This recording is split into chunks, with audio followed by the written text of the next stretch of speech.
est-ce que tu pourrais d'abord te présenter, me dire qui tu es et ce que tu fais?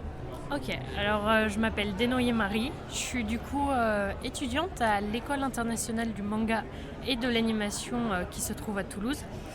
Actuellement du coup en 5e année spécialité manga, qui est du coup la dernière année de cette école. Ok, est-ce que tu peux m'expliquer un petit peu quel a été ton parcours? Pourquoi tu as décidé de choisir cette école, qui est quand même assez particulière en France, et aussi comment se sont passées tes 5 années? J'ai pas fait le chemin basique, j'ai été en études déjà scientifiques, mais j'ai toujours aimé dessiner et j'ai découvert l'AIMA il y a 5 ans à Angoulême actuellement en plus. Et j'ai fait du coup ses portes ouvertes à elle et celle de la Human Academy, qui sont du coup 2 écoles de manga.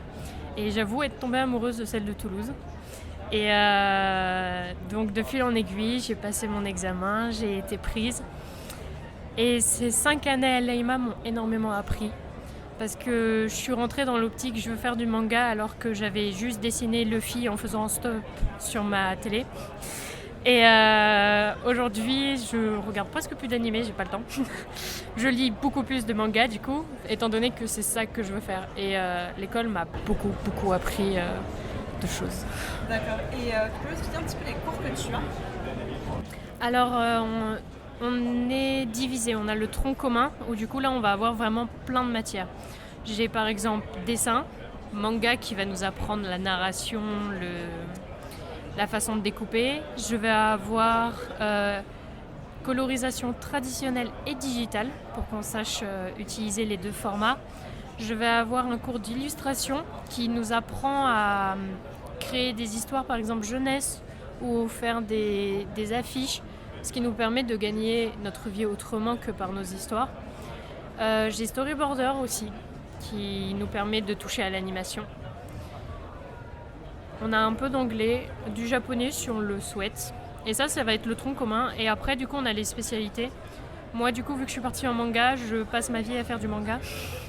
Et j'ai eu littérature et psychologie comme cours en plus pour, du coup, en apprendre sur comment créer un méchant, pourquoi on devient psychopathe, ce genre de trucs.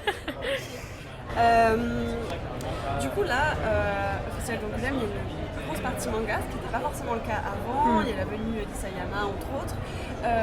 Toi en tant que jeune futur mangaka, comment tu vois en fait le fait que le plus gros festival de bande dessinée d'Europe commence à considérer le manga et en lui donnant une place? Je trouve ça génial parce que dans notre école en fait on nous apprend aussi les codes de la BD et du webtoon.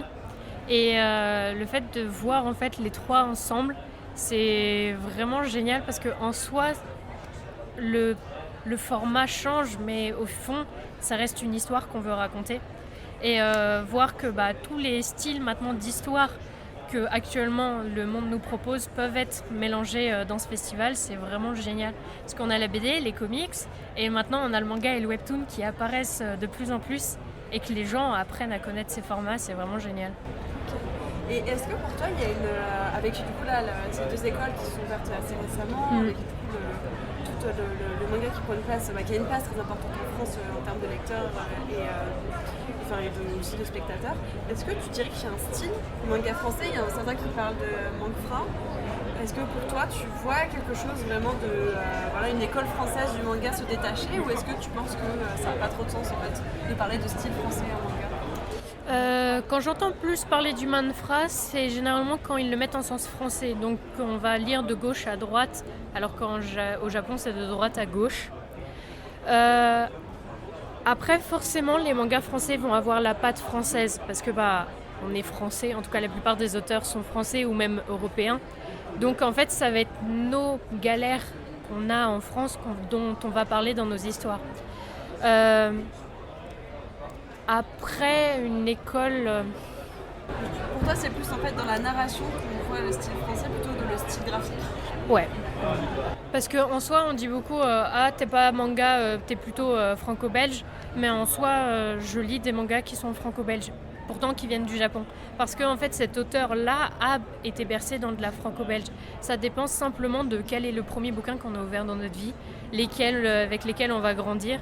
Et c'est ça qui influence notre style. Et le manga, en soi, si on prend ses origines, ça reste Osamu Tezuka et il s'inspirait de Disney. Donc le manga s'inspire des Américains. Donc non, c'est un tout. Et après, le manga, c'est plutôt une narration. C'est sa façon de découper, son format. Et après, peu importe comment on dessine. Ok, d'accord. Donc, toi, revenons un peu à ta situation. Donc, donc là, tu as quel âge? J'ai 22 ans. Tu as 22 ans. Tu vas bientôt terminer l'école, du coup. Ouais. Et tu penses bientôt publier quelque chose? En tout cas, est-ce que c'est dans ta visée? C'est en cours. L'année dernière, on a fait un concours à l'intérieur de notre école. Du coup, l'AIMA est partenaire avec pas mal de maisons d'édition françaises. Donc Ankama, Kana, on a aussi Glénat, Mangai.io maintenant. Et on a eu 2 concours, on a eu Manga.io et on a eu Dupuis qui s'est rajouté. Et avec mon amie Selena, on a fait un manga ensemble qui s'appelle Réseau Alexis. Et on a gagné ce concours Dupuis qui fait que du coup on a eu une promesse d'embauche. Donc l'école nous ouvre des portes et on arrive à avoir des opportunités de pouvoir publier notre bouquin un jour. Et comment tu te projettes justement? Alors on sait très bien que la situation des dessinateurs, dessinatrices c'est compliqué, d'autant plus des dessinatrices. Comment toi tu te projettes dans le futur? Est-ce que tu penses que tu vas économiquement réussir à survivre en fait tout simplement avec on a vu qu'il y a plein de lois qui sont passées sur les droits d'auteur, etc. qui précarisent encore plus le métier d'auteur et d'autrice. Comment toi tu te projettes par rapport à ça et aussi par rapport au fait d'arriver à se faire un nom, à percer à travers toutes les séries colossales qui existent déjà, mais aussi toutes les maisons d'édition qu'il y a. Me projeter dans 10 ans, je sais pas vraiment.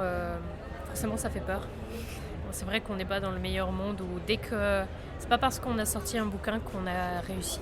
C'est la première étape. On vient de mettre le pied dans la jungle en fait. Mais en vrai, l'école nous a toujours expliqué. En fait, tous nos professeurs sont professionnels. Du coup, ils nous donnent des astuces que. Certes, aujourd'hui, on n'a pas notre bouquin publié, mais on a plein d'autres moyens en fait, de pouvoir faire ce qu'on veut. Et du coup, ils nous apprennent à nous rattacher à le grand univers qu'est l'art en fait. Et ça, là-dessus, j'ai pas trop peur.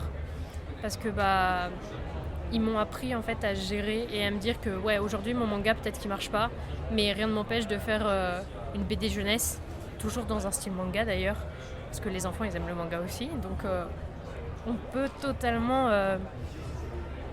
survivre, je pense.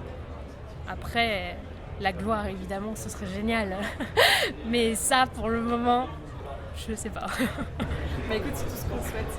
Merci beaucoup. Merci.